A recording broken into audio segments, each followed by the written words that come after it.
The Bermuda Triangle has been made into books, movies, TV shows, documentaries for a long time now. And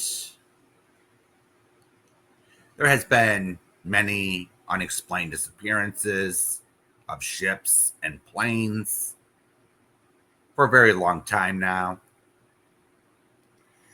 And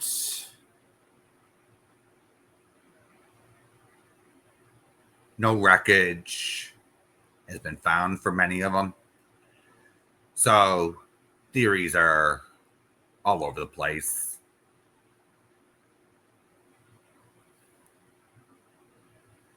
So conspiracy theories are bound and endless. So I had to do a lot of research on the Bermuda Triangle to see what exactly would cause a ship to sink. All right. What would cause a plane to go down? In good weather, good seas.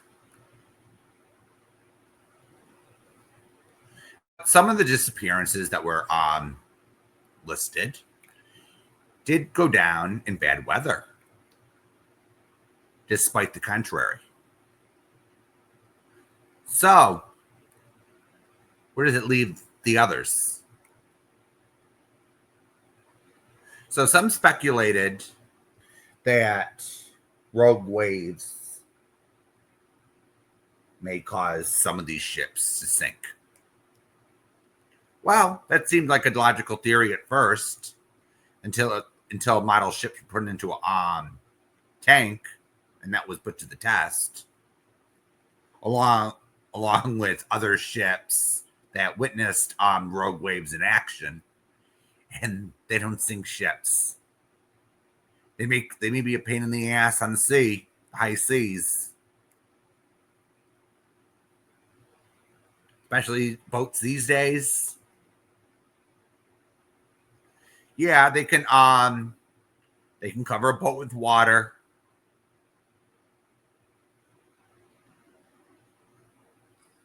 They can cover a boat. The worst it could do is probably capsize one. But sink a ship? Nah.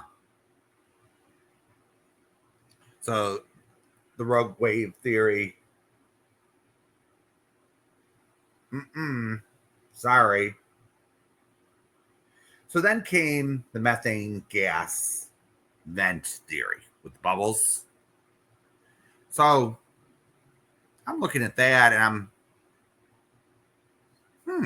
maybe that's what causing some of the ships to sink all of a sudden. But then I look at the map and there are none in the Bermuda Triangle or any of the other triangles that are rumored to exist across the world's oceans. Hey, there's even one in the Bass that starts in the Bass Strait and goes into the Tasman Sea. No vents there. No vents in the Devil's Sea in Japan. So I guess that's out of the question. And yes, it was put in a lab in Australia, but there's no telling how much methane it would take to sink a ship.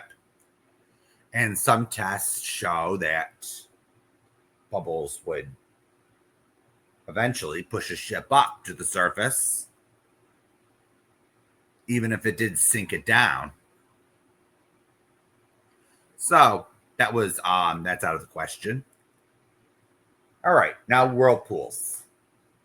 Now whirlpools are caused by currents.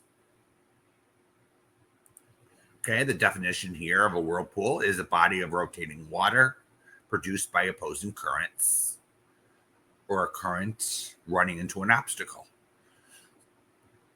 Okay. So there are small whirlpools out in nature too, where there's a little hole at the bottom, like when you get in your bathtub. Those are weak, and they wouldn't sink a big ship. They may sink a lifeboat or something, but those type of whirlpools are those little holes going to underwater caves, and they're not a big threat. So the whirlpool theory, unlikely. So then comes the famous Flight 19 that disappeared. This was during the World War II days. And when it disappeared, they sent a search plane. That disappeared too. But what they don't mention in the story, or it takes a little while to come up, is that eyewitnesses saw that the search plane exploded. It probably had a gas leak.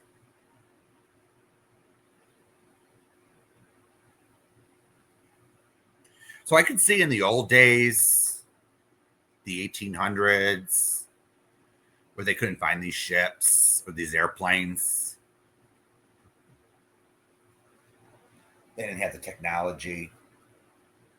But in 1915, they came out with Doppler radar for weather. They had radar for airplanes back in 1904, but it wasn't that good. So 1931, they came out with a quite decent radar, which tracks ships and airplanes. And since then, they were able to track things such as storms. They were able to track things such as airplanes. So when Flight 19 disappeared, they would be able to get a search area when it got off of radar. Okay. Disappeared from radar. They'll know exactly where it disappeared. Then go search. Okay, simple enough, right?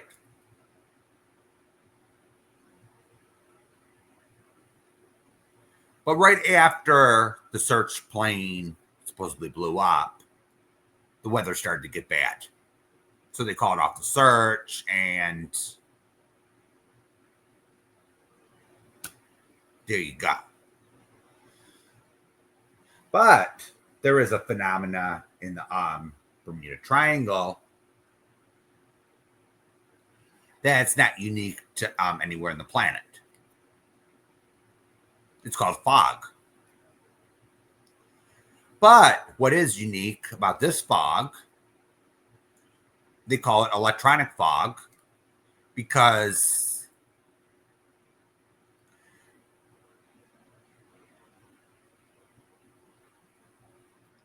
it was described to me as ionized air in the fog.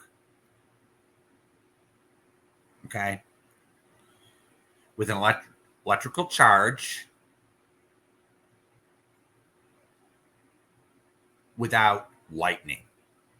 And sometimes this fog glows in the dark. And its effects on boats and airplanes, or the people on it, can be People are disoriented, confused.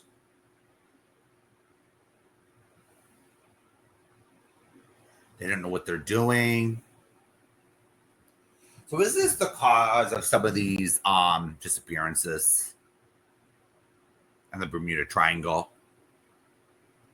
Quite possible.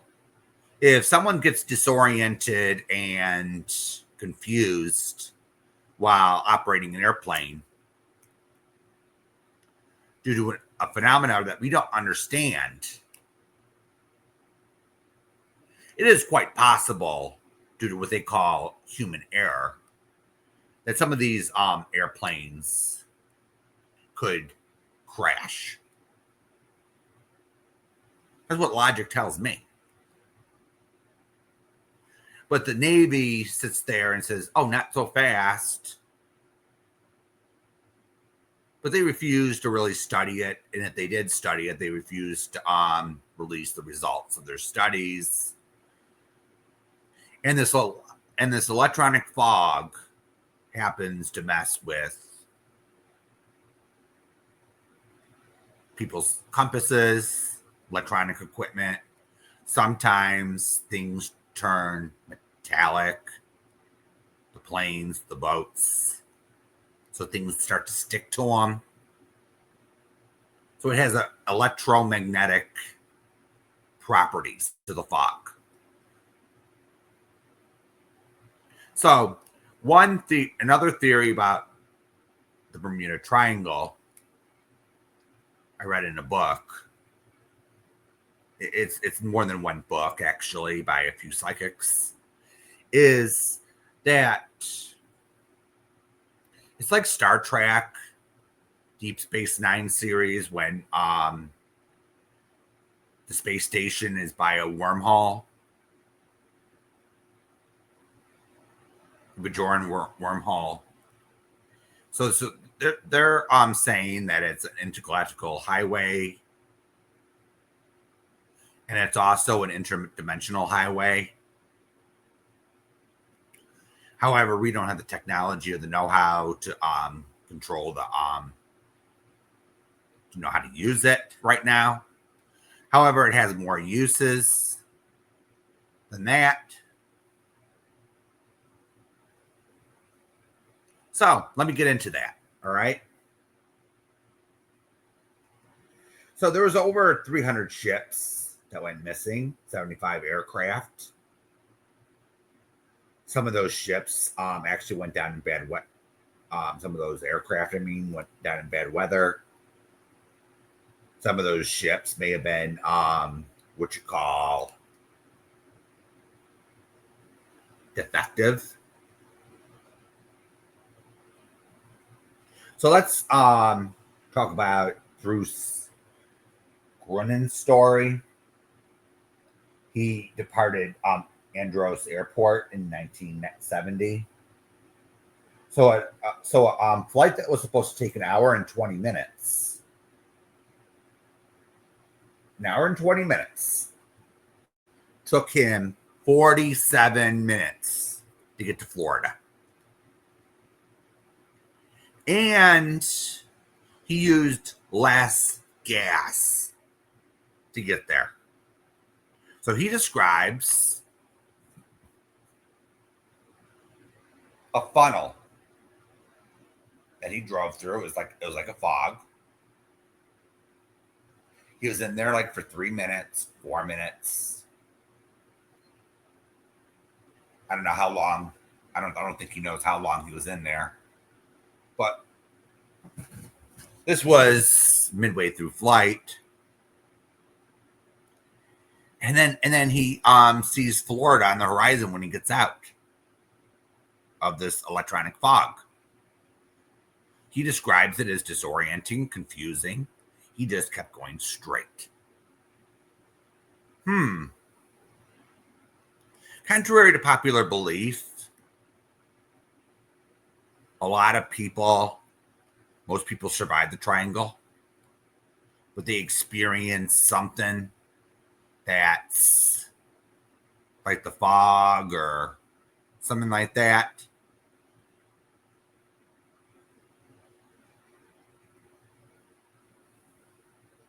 So this has been studied at the University of Nebraska. It's probably the only universities in the country that are studying this, and it should be studied because we don't know anything about it.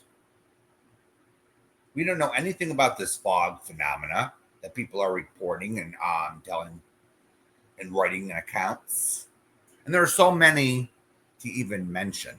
But there's another account of someone who had the opposite experience. Instead of getting to his destination faster, he got there slower. Interesting, isn't it? So this guy took 5 hours to get to Bermuda. 5 hours. When it was supposed to take a few hours to get there by airplane. He went through the fog for 5 hours, but didn't use any extra fuel. It's like the fog carried him there. So the scientists at the University of Nebraska thinks that the fog, or whatever you want to call it, creates a bubble effect around an aircraft or an object, such as a boat or aircraft, and has like a push or slow down effect on the and many planes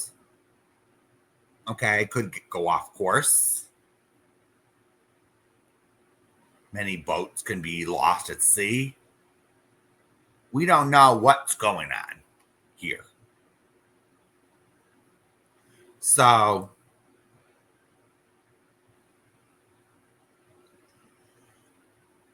I'd like to hear your thoughts in the comments. And thank you so much for listening.